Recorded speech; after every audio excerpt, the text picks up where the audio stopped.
Sound take 7 action. Kanchana Yadav, Kanchana किस किस को फोन कर रहे हैं तेजस्वी यादव? तो बता दीजिए। मानक जी, सबसे पहले तो मुझे लगता है कि आपके अभी चैनल पे जो पैनल में है टोटल आपको लेकर 8-9 लोग हैं, और 8-9 लोग क्या वोटिंग कर सकते हैं इस बात का कि जो आपके स्क्रीन पर दिखाया गया 150 से 170 कितने लोग सहमत हैं? पहले यही पोलिंग कर लेते हैं। आप लोग यही पर एग्जिट पोल लाते हो ना, एग्जिट पोल का भी हम लोग पोल निकाल ही लेते हैं कि कितने लोग इस आंकड़े से सहमत हैं। और जहाँ फोन घुमाने की बात है, आप करवाइएगा जरूर मानक जी, जाते जाते। पक्का पक्का, डन है, डन है, ठीक है। कंचना वादा है मेरा, हो जाए आज इसी पैनल का एग्जिट पोल भी हो जाए। ठीक है, डन है, बोलिए। पक्का, ठीक है। और दूसरा जो है फोन घुमाने की बात है, तो फोन तो अपने कार्यकर्ताओं, अपने उम्मीदवारों को ही घुमाएंगे तेजस्वी जी। किस लिए घुमाएंगे? कि डकैतों से सावधान, डकैतों से सावधान। 20 में अगर थोड़ा सा हम पहले हुए होते तो हमारी सरकार चुराई नहीं गई होती। और सही पकड़े हैं। इस बार जो सासाराम में घटना हुआ, वो सोचिए कि 46 टोटल स्ट्रांग रूम बना हुआ है। यहाँ तो नीरज जी भी बैठे हुए हैं, इनको तो सारे आंकड़े मालूम है। 46 स्ट्रांग रूम बना हुआ है, लेकिन जो गाड़ी जाती है कल सासाराम के स्ट्रांग रूम में, वो शाम को 8 बजे जाती है और सुबह के 3 बजे निकलती है। जैसा कि डीएम जी भी कह रही हैं कि शाम को 8 बजे, लेकिन इतने रात तक क्या करती रही वो गाड़ी? क्या करती रही वो गाड़ी स्ट्रांग रूम के अंदर? डीएम जी ने इसका जवाब नहीं दिया, और ड्राइवर तुरंत जो कूद कर भाग गया ट्रक से। ड्राइवर का अभी तक पता नहीं चला। मानक जी मुस्कुराइए नहीं, यहाँ से अब सवाल ये, जो मैं बोल रही हूँ वो गलत नहीं बोल रही हूँ, वो सच बोल रही हूँ कि ड्राइवर का अभी तक पता नहीं है। तो अगर तुम्हें शर्म है? कुछ शर्म आया है? ईवीएम के काउंटिंग के बाद और ईवीएम को वापस ले जाने के लिए वो पेटियां आई हुई थी, तो क्या बस सासाराम के लिए वो जरूरी था? और कहीं स्ट्रांग रूम में तो खाली पेटियां। अच्छा, मैं आपको बता देता हूं मैं क्यों मुस्कुराया था। मैं आपको बता देता हूं, मैं दरअसल इसलिए मुस्कुराया क्योंकि आपने जो ये ड्राइवर के फरार होने वाली बात कही, ये हमारे पास जानकारी नहीं है। दूसरी बात, आपने कहा कि वो गाड़ी निकली और इतनी लेट से बाहर आई और उसके बाद उसमें पता नहीं क्या था। तो जहां तक मेरी जानकारी है, वायरल वीडियो है, वो सब जगह घूम रहा है। उस गाड़ी को खोलकर, रोककर उसके ट्रंक खुलवाए गए, वो खाली निकले। आपको भी पता है ये बात, आपने वीडियो देखा होगा। वो फिर ये फंस गया सी। अब सुनिए, जो मैं कह रही हूँ कि आया था 8 बजे, वो घुसा 8 बजे, वो जब निकला तब चेकिंग हुई कि वो पेटियां सारी खाली थी। मैं आपको क्या कम्युनिकेट कर रही हूँ? और ये बात आप जाके डीएम जी के बयान को सुन लीजिए, डीएम साहिबा जो बोली है उनके बयान को सुन लीजिए। तो हम अगर सवाल नहीं उठाएंगे इस पर, और हमारे जो एमएलसी बोले आपने उनको चलाया भी, तो 2020 वाला हाल हम नहीं होने देंगे इस बार। ये इलेक्शन कमीशन भूल गए हैं कि ये चंडीगढ़ नहीं है। इलेक्शन कमीशन भूल गए हैं कि यहाँ पर लाखों कार्यकर्ता जमीन पर हैं, और सोचिए हमारे कार्यकर्ता रात रात भर जग रहे हैं। इस पर तो मैं भी, पूरा मीडिया, पूरा देश, पूरा बिहार आपके साथ ही होगा। यकीन करिए, अगर बेईमानी होगी बिल्कुल किसी भी तरह से नहीं होने दी जाएगी। ये तो मैं आपको भरोसा दिलाता हूं। जरा सा भी कुछ भी गड़बड़ी होगी, हम सारे सवाल पूछेंगे और सारे वीडियो, सारी जानकारी जो भी है सब दिखाएंगे। चाहे नतीजा हो उसे एक दिन पहले हो, उसके एक दिन बाद हो, जो भी हो। इस बात झूठ बोल रहा है। No no no no, I am telling you की तो आप बिल्कुल चिंता मत करिए। लेकिन क्या आपके एमएलसी को इस तरह की भाषा बोलना चाहिए? क्या तो हम बाहर निकलेंगे या वो बाहर निकलेंगे, नेपाल बांग्लादेश बन जाएगा? नहीं, किस तरह की भाषा बोलनी चाहिए? पता है आपको, पिछली बार 4 घंटे के लिए काउंटिंग रोक दी गई थी मानक जी, और 4 घंटे के बाद जब काउंटिंग रुकी तो हमारे 15 से 20 सीटों पर 12 वोटों से लेकर, खुद शक्ति सिंह जो आपके साथ कभी कभी डिबेट में भी बैठते हैं, 12 वोट, मात्र 12 वोट से हारे थे। उनको जीता हुआ घोषित कर दिया गया था, रात में उनको हराया गया 12 वोटों से, रिकाउंटिंग भी नहीं होने दिया। ऐसे तमाम 15 से 20 सीटें हैं जहां हम लगभग 12 से लेकर 200 वोटों के बीच में हारे थे, और हारे नहीं तो हराया गया था रात में। तो ये काउंटिंग ना हो। अब बताइए, अगर लोकतंत्र में, अगर सरकार को बदलने के लिए महाराष्ट्र से, दिल्ली से, तमाम प्रदेशों से अगर युवा आए हुए हैं और वो चाहते हैं सरकार बदले, यहाँ पर नौकरी हो, रोजगार हो, फैक्ट्री हो, उन्होंने जमकर वोट किया है। अगर बस हवा निकल गई। उसमें अगर चोरी होगी तो उनके साथ कौन खड़ा होगा? नहीं, चोरी बिल्कुल नहीं होने दी जाएगी। ना, एक सेकंड, कंचना 1 सेकंड, बिल्कुल सही कह रही है, चोरी बिल्कुल नहीं होने दी जाएगी। देखिए, सबकी नजर है, आपको भी पता है, स्ट्रांग रूम में सीसीटीवी लगे हुए हैं, लाइव फीड जा रहा है, वहां उसके बाहर भी आपके सारे कार्यकर्ता बैठे हुए हैं, बाकायदा मोबाइल लेकर रात भर बैठे रहे, आज सुबह भी, आज शाम को भी, रात को भी, और कल आपको पता है वीडियोग्राफी कराते हुए भी वो स्ट्रांग रूम खोले जाएंगे। उसके बाद वहां से वीडियोग्राफी करते हुए वो सारी की सारी ईवीएम काउंटिंग सेंटर्स तक ले जाई जाएंगी। तो इसलिए मुझे लगता है कि इस प्रोसेस पर हमको थोड़ा सा यकीन भी करना पड़ेगा। आप जो सीसीटीवी बंद होने की बात कर रही है वो सवाल हम भी पूछेंगे। राजकिशोर कुछ कहना चाह रहे हैं? बताना चाह रहा हूं कि मतलब इसमें आप कुछ भी बोलो, ये नहीं सुनने वाला। तो मैं ये कह रहा हूं, जो ये आपने किया अपने प्रत्याशियों को फोन किया होगा तेजस्वी ने, ये कुमार सौरभ बैठे हुए हैं जन स्वराज के, 2-4 सीट हो सकता है कि एग्जिट पोल के मुताबिक इनको भी आ जाए। फिर इधर ये वाजपेयी जी बैठे हुए हैं, 12-15 कुछ एग्जिट पोल कह रहे हैं इनको भी आ जाए।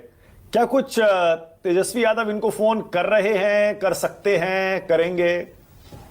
देखिए मानक जी, मैंने कल भी आपको बोला था, जब पूर्ण बहुमत की सरकार महागठबंधन की आ रही है तो हम तो भारतीय जनता पार्टी है नहीं ना जिसके पास बक्सा हो, जिसमें पैसे हो और फोन करे और फिर नॉर्थ ईस्ट में, असम में कहीं जाकर, है ना, रिसोर्ट में कहीं पर विधायकों को बैठाकर फिर सरकार बनवाए। हम तो उस प्रोसेस के कभी ना हिस्सा रहे हैं, ना कभी हिस्सा रहेंगे। ना हमारे पास मनी है, ना हमारे पास ईडी है, ना हमारे पास सीबीआई है। अगर होता भी तो हम ऐसा नहीं करते जैसा भारतीय जनता पार्टी करती है। लेकिन फिर मैं उसी सीसीटीवी पे आना चाह रही हूँ कि सीसीटीवी के बाद जो भी हुआ, लाठीचार्ज करना उचित था क्या? मैं पूछ रही हूँ। आधी रात को लाठीचार्ज हुआ, वहाँ हमारे जो उम्मीदवार बैठे थे, इवन जो पवन सिंह की वाइफ है वो भी थी, हर किसी पर लाठीचार्ज हुआ। जनता माफ नहीं करेगी। हम पुलिस फोर्स लेकर आ गए और बैठे हुए सारे लोगों पर लाठीचार्ज किए। लोकतंत्र में तो यह होना चाहिए ना कि हमारे कार्यकर्ता, चाहे नीरज जी के कार्यकर्ता, सब अपने अपने घर जाए। अच्छा ठीक है, ओके, ऑलराइट, ओके। पहले तो इनसे ना इसी पर जवाब दे दीजिए। नीरज जी, इसके बाद आ रहा हूं। क्या आप अभी भी अपनी भविष्यवाणी पर, असेसमेंट पर कायम है? क्या कल बिहार में महागठबंधन की सरकार आने वाली है क्या? पंकज जी। देखिए, जो मैंने आपसे कहा था मानक जी, मैं उस पर अभी भी इसलिए अडिग हूं कि जो जमीनी माहौल है वो महागठबंधन के पक्ष में है। और जैसा मैंने आपसे कहा शुरू से कि महागठबंधन ने एनडीए पर बढ़त बनाकर रखी हुई है। पहले चरण के मतदान के बाद ये और स्पष्ट हो गया था। दूसरे चरण के मतदान में उसकी अनवरतता हमको देखने को मिली। इसलिए मेरा मानना है कि महागठबंधन अभी भी, मैं कहता हूं कि कम से कम 128 सीटों पर जीत हासिल करने वाला है। अब इनमें से अगर कुछ सीटें कम होती हैं तो जितनी भी सीटें कम होंगी उनके पीछे अन्यान्य कारण होंगे। जब मैं अन्यान्य कारण कहता हूं तो मैं खाली तकनीक की तरफ इशारा नहीं कर रहा, मैं निर्वाचन आयोग द्वारा मतदाता सूचियों में जो कुछ किया गया है उसकी तरफ इशारा नहीं कर रहा। मैं इमोशनल डैमेज इस तरफ भी इशारा कर रहा हूं कि महागठबंधन में शुरू से जो कशमकश चल रही थी, जिसको लेकर के मतदाताओं के मन में कई तरह के संशय पैदा हुए, महागठबंधन ने अपनी जिम्मेदारी को शुरू से थोड़ा कोताही के साथ निभाया। और जैसा मैंने आपको बताया कि राष्ट्रीय जनता दल ने कांग्रेस के साथ टिकट बंटवारे में नाइंसाफी की, तो ये सब कारण भी उसमें शामिल होंगे। देखिए, युवा जो है, युवा मतदाता इस बार बिहार में करीब 4 करोड़ के आसपास युवा मतदाता है जो 50 वर्ष की उम्र से कम का है। और 50 वर्ष की उम्र से जो बड़े मतदाता हैं वो हैं करीब 2.5 करोड़। इन 50 वर्ष की उम्र से बड़े मतदाताओं ने लालू प्रसाद का राज देखा है 15 साल का। बाकी जो 4-4.25 करोड़ युवा मतदाता हैं, इन्होंने लालू का राज नहीं देखा। तो ये युवा मतदाता महागठबंधन के पक्ष में ज्यादा वोट कर सकते हैं। सही पकड़े हैं। लेकिन जो 2.25 करोड़ मतदाता हैं जिन्होंने लालू का राज देखा, जो 50 साल से उम्र के ऊपर के हैं, वो राष्ट्रीय जनता दल की सरकार कितनी लाना पाएंगे, कितनी नहीं लाना चाहेंगे, ये एक बहुत बड़ा मुद्दा है। मैं जब कहता हूं कि अच्छा पंकज जी एक सेकंड, एक चीज और देखिए। अब जब कल नतीजे आ ही रहे हैं तो आज मैंने ये सवाल इसलिए भी रखा है, तेजस्वी ने आखिर किसे घुमाया फोन? मतलब ये सांकेतिक है, हमें तो पता है, वो जैसा बताया गया है कि सारे उम्मीदवारों को फोन किया है, लेकिन क्या तेजस्वी यादव ने किसी और को भी फोन किया होगा पंकज जी? और ये सवाल मैं इसलिए कर रहा हूं क्योंकि देखिए, कुछ एग्जिट पोल बता रहे हैं कि मामला बड़ा कांटे का है, करीबी मुकाबला है। क्या आपको लगता है अगर कल चुनाव नतीजे फंस गए तो रीअलाइनमेंट की कोई संभावना है क्या पंकज जी? वाह बेटा, लगता है तुम गू खा के ही मानोगे। प्लान बी तो जरूर देखिए हर पार्टी बनाती है, जरूर बनाती है और बनाना चाहिए, और रीअलाइनमेंट की संभावनाएं हर वक्त रहती है। लेकिन मैं आपको यह बता देना चाहता हूं मानक जी कि हंग असेंबली नहीं आ रही है। फैसला आर पार का है, या सरकार महागठबंधन की बनेगी या सरकार एनडीए की बनेगी, ये स्पष्ट है। कोई हंग असेंबली का या फंसने वाला मामला मुझे नजर नहीं आ रहा। ठीक है, ओके। राजकिशोर तिवारी, कंचना पहले आप बोलिए। वो कह रहे हैं 5-7 सीटें आप भी जीते हैं 200-400 वोट से, तो वहां बेईमानी हो गई क्या? देखिए, जो 5-7 सीटें भोरे की बात कर रहे हैं, चाहे बरबीघा की बात कर रहे हैं, चाहे डेयरी की बात कर रहे हैं, हर जगह नीरज जी हमारे कैंडिडेट इस बार चेंज भी हैं। शायद आपने वहां पर नोटिस नहीं किया है कि हमारे वहां पर कैंडिडेट चेंज हैं, जो पिछली बार बहुत कम या मार्जिन वोटों से जीते हुए थे। लेकिन आपने तो बताया नहीं कि आप सहमत है क्या कि भोरे से सीपीआई-एमएल लड़ रहा है, चेंज है, डेयरी से हमारे कैंडिडेट चेंज है। आप हंसिए नहीं, बताइए ना कि जहां पर हमें डिक्लेयर कर दिया गया था कि हमारे कैंडिडेट जीत गए हैं, वहां पर जो बाद में कैसे हमारी हार हो गई। ऐसे तो नहीं होता है, बताइए ना। कंचना एक सेकंड, नीरज जी एक सेकंड रुकिएगा प्लीज, एक सेकंड जरा, एक मिनट। नीरज जी अभी लौट रहा हूं आपके पास, आ रहा हूं, एक सेकंड।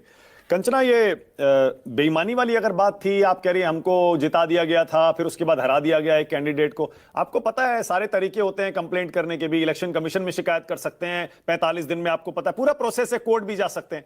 ये टीवी पर आकर बोलने के बजाय, अपील फाइल करने के बजाय, कानूनी रास्ता लेने के बजाय सिर्फ माहौल बना रहे हैं क्या आप कि बेईमानी हो रही है? सर मानक जी, आपको मालूम नहीं है कि हम इलेक्शन कमीशन के पास गए थे, और हम कई बार गए थे। हमने लिखकर उनको रिटर्न में दिया था कि हमें जब आपने जीत डिक्लेयर किया था, बाद में आपने रात में हराया कैसे 4 घंटे बाद, सब कुछ हमने किया, लेकिन इलेक्शन कमीशन का कोई जवाब नहीं आया। और सबसे बड़ी बात, सीसीटीवी को लेकर अभी हम कंप्लेन कर रहे हैं। आपके घर में सीसीटीवी लगा होगा, हमारे यहाँ भी लगा हुआ है, हमारे यहाँ तो नहीं बंद होता सीसीटीवी। आखिर में क्या कारण है कि स्ट्रांग रूम के बाहर ही, हर स्ट्रांग रूम के बाहर सीसीटीवी बंद हो रहा है, एक के बाद एक, और जब बंद होता है तो अब कोई वहां से गाड़ी गुजरती है, गाड़ी आती है जाती है। इसका जवाब जो प्रशासन नहीं दे पा रहा है, वो हमारे एक विधायक को देखिए सुन, वाह मोदी जी, वाह। तुम चुल्लू भर पानी में जाके डूब के मर जाओ। तो ये बताइए आज रात किसको नींद नहीं आएगी? अरे सर देखिए, सब तुहिन भाई ने थोड़ा सा कम करके बता दिया। वो पहले दिन जो है 11 तारीख के मतदान में 6:30 बजे तक लंबी कतारों में वोटिंग हो रही थी, और 15 मिनट के अंदर ये कौन सा टेक्नोलॉजिया था, टेक्नोलॉजिया एक नया वर्ड है मीम में, ये कौन था जो आधे घंटे में 209 सीट एक तो दे दिए। तो हमने लिखा ट्विटर पे कि भाई 241 दे दिए होते, अदर को 2, महागठबंधन 0, जनसुराज 0, और 2 अगर कम पड़ रहा हो तो वो भी दे दो। हाँ भाई, ये कौन सा टेक्निक है कि आधे घंटे में द्वितीय चरण के मतदाताओं से भी आपने बात कर लिया, और आपने जो है 209 सीटें दे दी। देखिए कल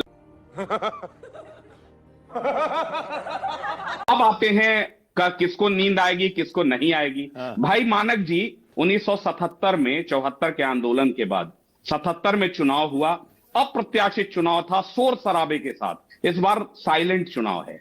उस समय 50%, 50.57% वोट हुआ, और 214 सीटें आई जनता पार्टी को, 53 सीटों में 54 सीटों में कांग्रेस निपट गए।